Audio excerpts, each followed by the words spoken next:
हजुर हजुर हजुर हजुर तपाईहरुको बिहानको सुरुवात कसरी भयो त?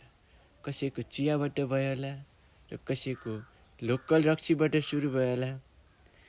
मेरो चाहिँ बिहानको सुरुवात आफ्नै करेसाबारीमा फलेका एउटा मुलाको जरोबाट भएको छ।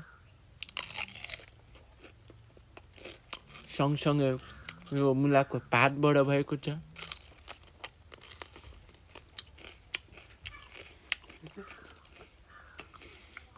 र प्रकृतिले दिएका एउटा अम्बोको गेडाबाट भएको छ।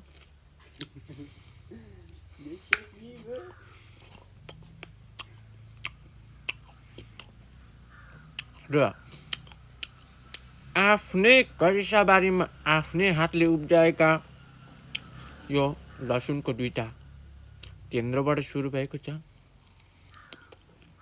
तपाईँ जुनसुकै क्षेत्रका कुनाबाट हेर्दै हुनुहुन्छ, सात समुद्रबाट हेर्दै हुनुहुन्छ भने एउटा अर्ग्यानिक केटोको लागि लाइक कमेन्ट चाहिँ गर्न नभुल्नु होला। यसरी मजासँग चपाएर यसरी निल्दाखेरि तपाईको स्वास्थ्यलाई कस्तो हुन्छ त? ल सँगसँगै आफ्नै गुघारीको दुईटा जिरे खुर्सानीकोबाट भएको छ।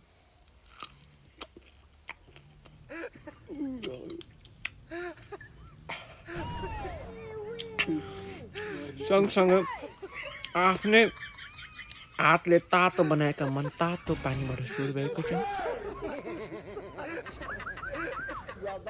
यसरी खाँदाखेरि तपाईको स्वास्थ्यलाई कस्तो हुन्छ? राम्रो हुन्छ कि हुँदैन? कमेन्ट गर्नु होला।